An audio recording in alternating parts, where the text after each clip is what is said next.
There's a little trap in art where we feel every piece of art has to be bigger, more impressive, more complicated, or just an improvement on the last. And sometimes that means we forget, that art's about having fun, and creativity is about being a bit mindful and being, a mental health break in many ways.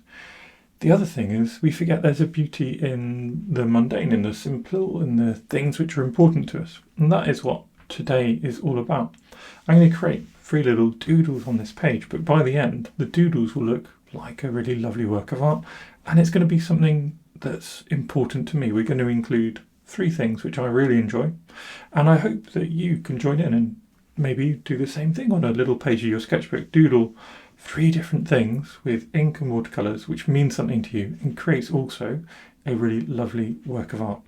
Doodling like this and creating miniature stress-free works of art I think is a really lovely and mindful technique, and it's something I've been trying to work on a lot recently. SkillShare are sponsoring today's video, and I've produced a class on SkillShare which goes into a lot more of these techniques: how to doodle, how to use doodling to generate your ideas, and of course finishing off by producing a really lovely work of art. SkillShare is the world's largest online learning community, and there are industry experts from across creative fields, design, illustration, through to cooking and productivity. So it's a really wonderful place to be, not just to learn art classes, where I'd love you to come and join me, to help you take your career, side hustles, hobbies, whatever they are, to the next level. So with summer just around the corner, if you have some lazy weekends to spend, a bit of time at home now that the school holidays are there, or you're on vacation, then perhaps joining me on Skillshare, doing some little doodling, would bring you some joy. The first 500 people to use my referral link in the description below will get a free 1-month trial of Skillshare where you can explore loads of classes. So why not get started today? There will of course always be my free channel here. So like that, let's dive straight back in to my first subject for today's micro doodling works of art. So number 1, it comes as no surprise, I'm sure, to anyone watching, that I enjoy a good coffee. So in the middle, I'm going to pop some coffee-based doodles.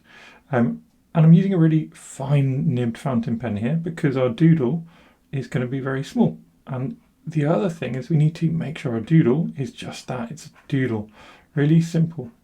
So I'm getting the idea here, hopefully, of a little mocha pot.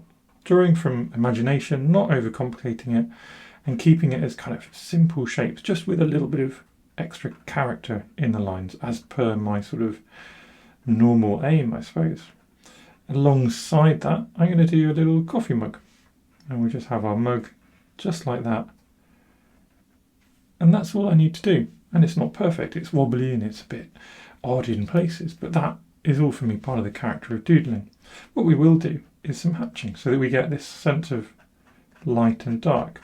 That's a perfect thing to do with something like a mocha pot, where we have obvious geometric sort of parts to it which are going to have different light and shadow coming across. It's also a lovely thing to do inside of a mug, and I could also just come in and go, look, here's the surface of my coffee. And now we have one little micro doodle done, and on its own it looks a bit lonely, but what if we just shift over and add something over here? So not something I talk about as often, but people who are sharp-eyed and follow me on Instagram may have noticed my Instagram profile photo for a long time was me holding a big mushroom. And that's because one of our favourite things to do is go foraging for mushrooms. And what's the best mushroom? Well, I'm sure that there's lots of ideas about this, but for many of us, especially in the Northern Hemisphere, especially around Sweden where we go on holiday, it's the kep or the porcini. And so I'm going to draw a couple of keps, porcinis, whatever you'd like to call them, penny buns. There's lots of different names for them. I'll just get them sat sort of one alongside the other, and they've got this kind of funny bulbous stem which is fairly classic. And if I just overlap and have them coming out from one another on their stem, little marks, little couple of marks. And then in front we can do some swirls and things to suggest moss and grass, which is often what you would find around them, of course. And there you go, another little doodle done. And again, we can just add the sense of light and dark. So there'll be darkness coming underneath the cap, and there'll be darkness coming alongside. And I'm just keeping the light source the same in each. So we've got darkness on the right hand side. On the top we'll also have a sense of darkness coming over here, and perhaps I should also add some of those little marks. There's always a little sort of mark where something has taken a nibble out of the mushroom, often a deer, sometimes something less cute like a slug. And there we go. And then let's move on to number 3. So in number 3, I guess to complete my day, I'd wake up for having a coffee, I'd go out, find some mushrooms, and then I'd come home and do some painting. So let's do a little doodle of a paintbrush. And I'm going to make it not a paintbrush I would normally use, but one which sort of seems easier to to create into an obvious kind of doodle shape. And this is more of a flat brush, isn't it? More of a sort of house painting brush, or perhaps a brush you'd use for a big area in acrylics or oils. And then underneath that, why don't we extend the sort of metaphor with a pen. And this could be a pen which looks a bit more like one of mine. So we'll have a little fountain pen nib on the end. And there we go. And again, just that sense of light and dark.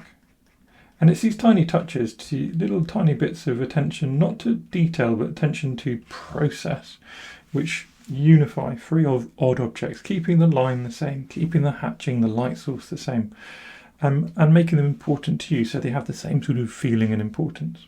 Having done the initial sketch, all I'm going to do now, happy with them all, is I'll go around and press a little bit harder, and I will just reinvigorate that key line, the key one which gives us the kind of shape, the key features, and a little bit of extra contrast in a couple of places as well.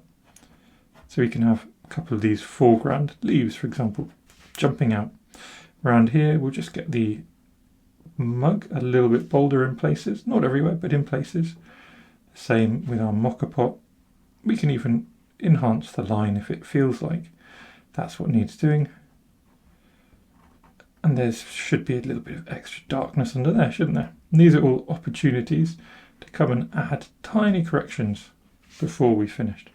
Over here, this is already the boldest because I was feeling the most confident. It's probably the simplest sketch. Maybe I could just find little bits of extra hatching to add.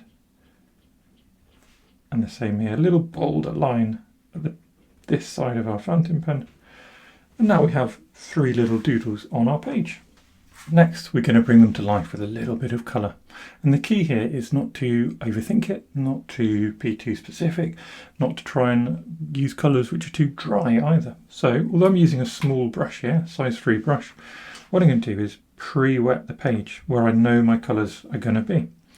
And then I'll let the colours just splurge around a little bit. We also need to leave ourselves a little bit of negative space. We don't want colour everywhere. So although I'm putting water in some places, I'm not going to put water everywhere. And some of them will have more sort of liberty about where the colour goes. Here, for example, green can go everywhere. Here, it might feel like we need to be more specific, but we'll see what we actually end up doing.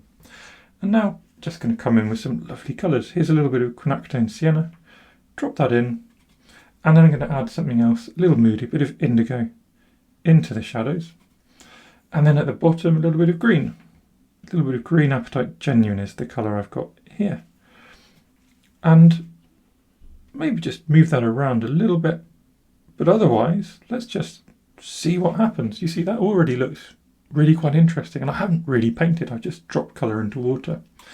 Over here, I'm going to use a bit of blue to suggest some sort of soft shadows in my sort of metal mocha pot. A little bit of graphite grey for the same effect. And then coming into the coffee, let's make it a bit of fun. And what we'll do is have a little sort of red touch in there. And that can be the kind of linking over into the oranges over here. So we've kind of got different colours, but a similar feel of contrasts within both. Maybe just fill that entire room with neat colour and let everything else be nice and soft. Over here, let's again, just going to re-wet the page. And now we can really let the colours just flow, because here, well, the paintbrush could be anything, couldn't it? It could be literally any colour. And I'm going to use something else different. Ooh, little bit of lavender, which is going to have a slightly different feel. I made that a bit mucky with my yellow by accident, but a little bit of lavender coming down there. And I'll just lift some of it away from that pen and touch in a little bit more of the yellow to give it a bit more sort of punch and verve. And there you go. Is there anything else we want to do? Well, let's let it dry and then we will decide, we will find out. And here we are. Now that we've dried, we can see that actually they're already pretty cool. What I'm going to do is just a couple of tiny touches, just to add a little bit more variation in places.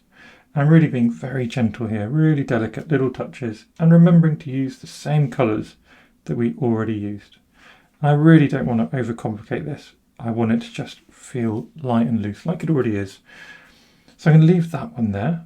And again, tiny little touches here and there. A little bit of blue, little bit of that red.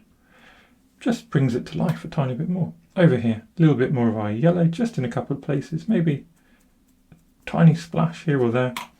And then get some of our lavender. I'm actually going to use lavender to go around the edges of these little tools. Having done a couple of splashes in the yellow, I like that. So I'm going to do a couple of splashes of blue and a couple of splashes of our sienna. And there we go. Last little bit to do, last little thing to finish off. Tiny sketches, tiny doodles still deserve a tiny signature. And I hope you enjoyed that. If you did, please check out some of my other Doodle classes, and you might enjoy one of these as your next video as well. So thank you everyone for watching my little sketching videos. If you enjoy my content, please do subscribe to my channel because it makes me really, really happy. Thanks again.